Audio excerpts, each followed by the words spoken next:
Hello guys! Welcome back! Jigs here! For today's video ay nandito kami ngayon sa Old Town dito sa Dubrovnik, Croatia. Kaya naman samahan nyo akong libutin itong napakagandang Old Town ng Dubrovnik, Croatia. You wanna go? Let's go! Hi guys! Welcome back! Jigs here!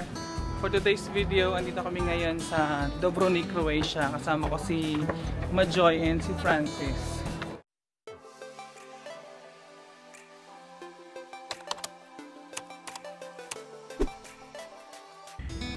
Kung napanood nyo na yung Game of Thrones series, etong Dubrovnik, Croatia, etong Old Town na to, dito mismo nag-shoot yung cast ng Game of Thrones.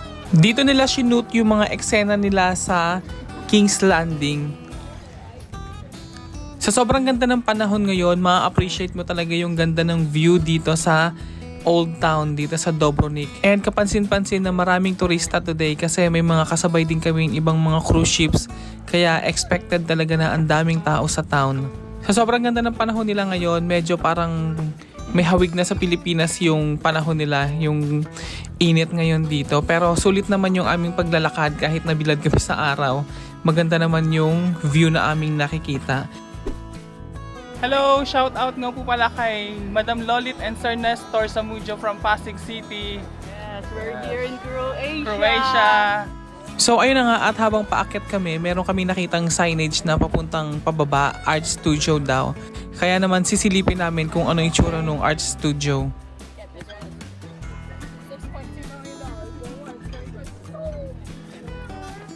Kaya naman pala maraming bumibisita sa art studio na to kasi ang ganda pala ng location niya. Nandito siya sa cliff tapos para siyang cave sa loob.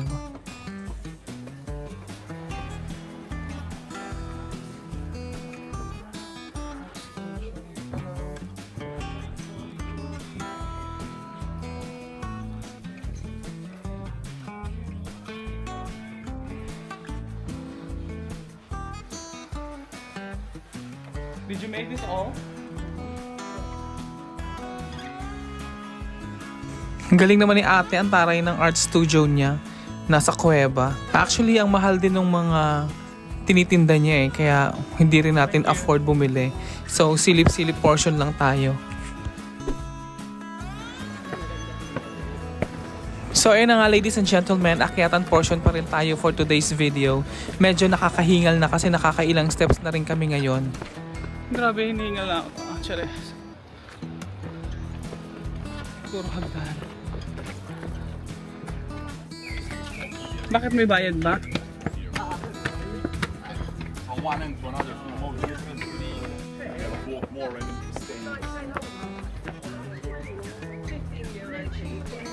So ayan, ladies and gentlemen, presenting the King's Landing from the Game of Thrones series. Ang ganda ng view, di ba? Ang capital ng Seven Kingdoms ng Game of Thrones.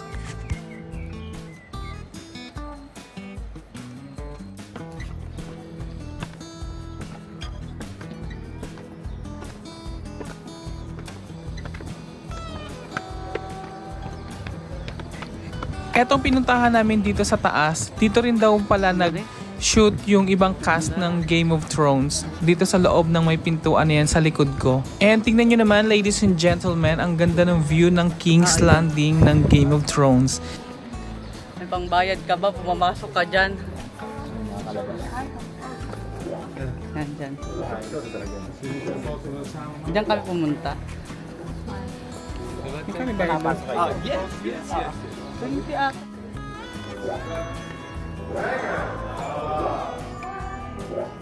Hindi nga pala kami pumasok dito kasi may entrance siya and wala kaming dalang euro na cash. So ayaw naman namin gumamit ng card kasi nga nagtitipid kami for today's video. So maybe next time na lang kapag nakapunta kami ulit dito. Baka madulas tayo. Sa sobrang dami ng tao today, feelingera tayo and feeling natin turista na rin tayo today dito sa Croatia.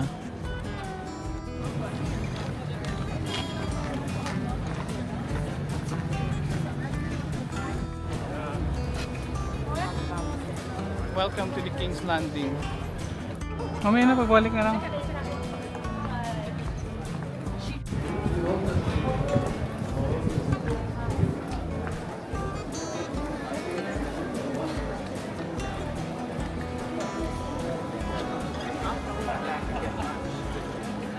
So ladies and gentlemen, welcome here in the old town of Dubrovnik, Croatia. Kita nyo naman kung gaano kasimple at gaano kaganda at ka-attractive ang lugar na ito. And bonus na yung napakalinis ng lugar nila, di ba? Etong mga buildings dito sa Old Town at etong kalsada na nilalakaran namin mismo ay gawa sa mga limestones noong sinaunang panahon. Kaya parang perfect na perfect yung settings ng Game of Thrones para sa King's Landing dito sa Old Town ng Dubrovnik, Croatia.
Kung napanood nyo yung episode na naglakad ng nakahubad pababa ng hagdan si Cersei Lannister sa Game of Thrones, eto yung binabaybay namin na eskinita, papunta yun doon sa may hagdanan na kung saan siya bumaba.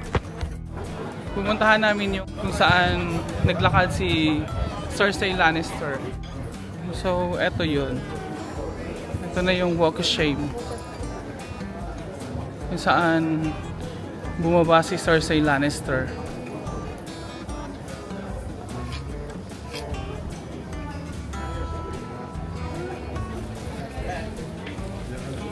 Ang init, grabe. So eto yun, dito yun, yung Walk of Shame.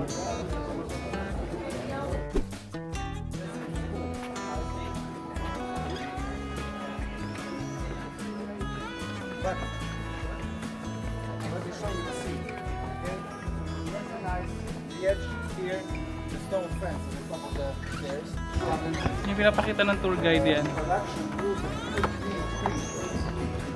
Nakikinig din ako kanina kung ano yung mga tinatakal ng tour guide dun sa likod ko kasama ng mga tourist. Tinatakal niya kung paano yung naging shooting nung Game of Thrones dito. Lalong-lalo na nung time na naglakad na nakahubad si Cersei Lannister dito sa may hagdan na ito.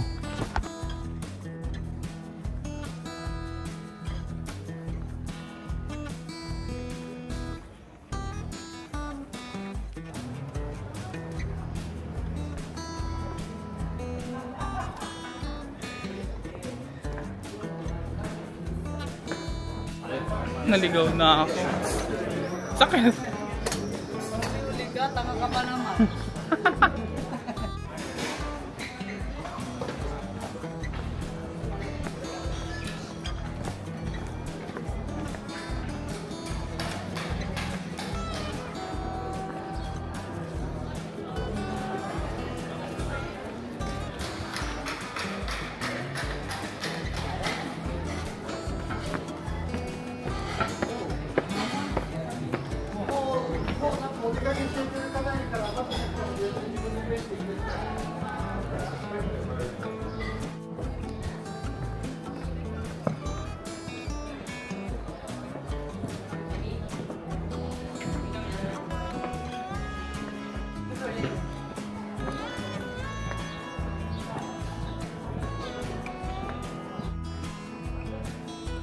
Ito na yung city po.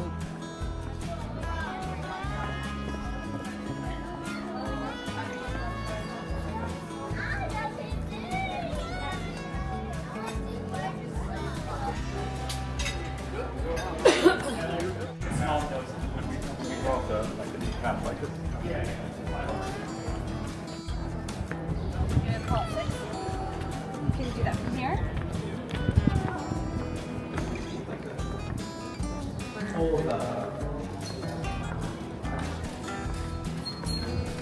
Looking for.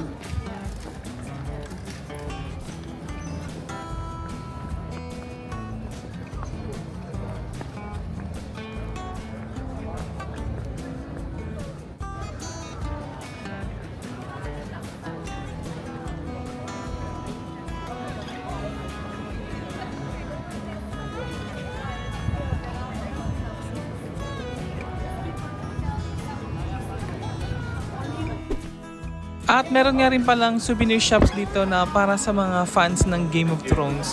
So, bibili kayo ng souvenirs tapos pwede na kayong magpa-picture ng libre doon sa ginawa nilang Iron Throne.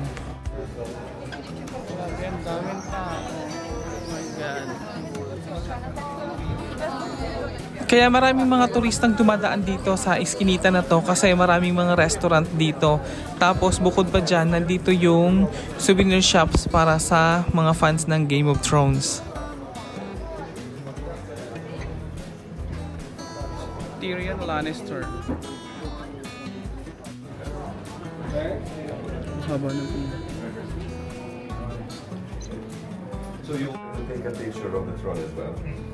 Just a note, we're taking charge. So if you buy some souvenir, you can get a picture for free. Otherwise, €4 one person. Thank you for understanding. Thank you.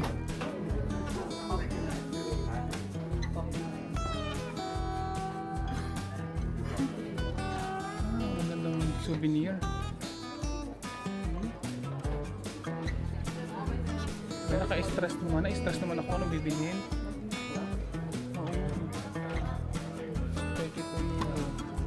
Ano? Mag-picture ka ba yan? Na-stress ako kung anong bibilhin.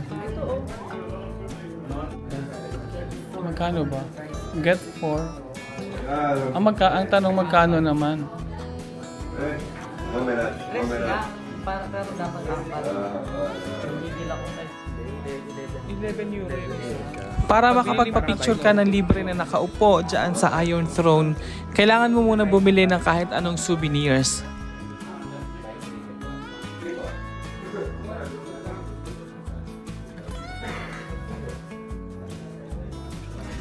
The Iron Throne.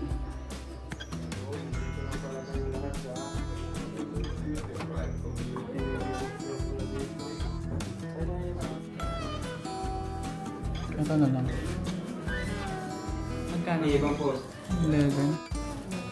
Yeah, what's up? Do you accept card? Yeah. Yeah. I said Bitcoin if you have no. Bitcoins. Huh? No, okay. Thank you, my friend. Thank you so much. Joy. Joy, picturean mo ako.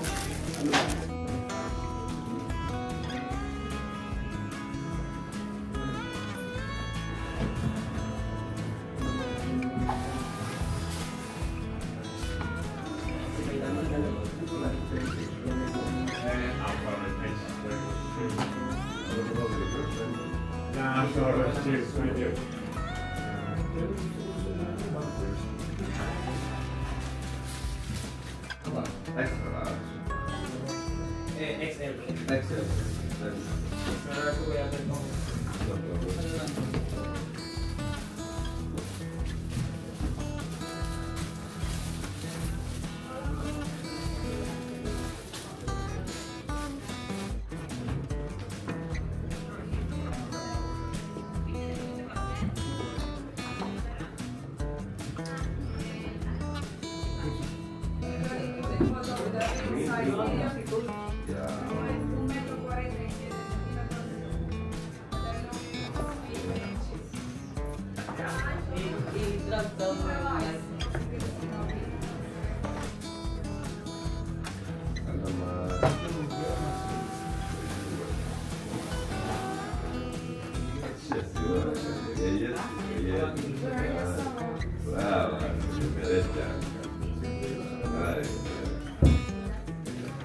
Solo mandarine.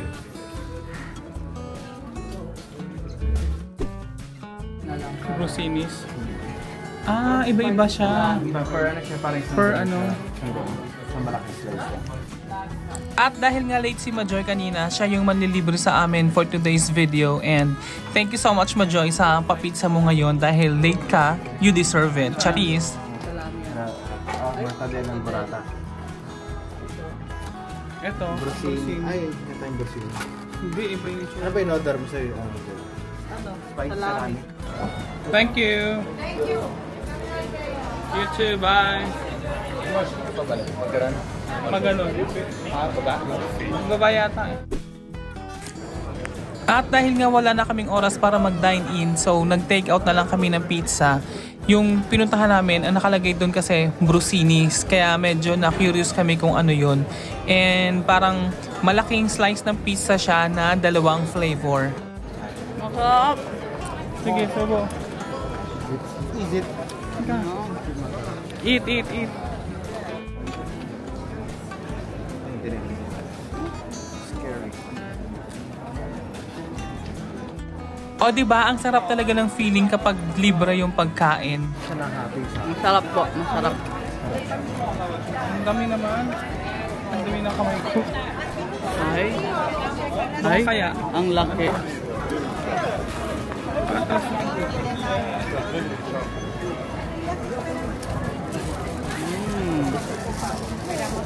Ang sayap. Eating while walking. isubo mo, isubo mo. Naiinggit si nanay. Oh, subuan mo si nanay sa likod. Oh. We're going back to the ship. Kasi tired na po. Babalik na kami. Tea time duty pa. So ayun na nga, ladies and gentlemen, another well-deserved day of gala dito sa Dubrovnik, Croatia. Thank you for watching! Ayan o. Pwede palang inumin.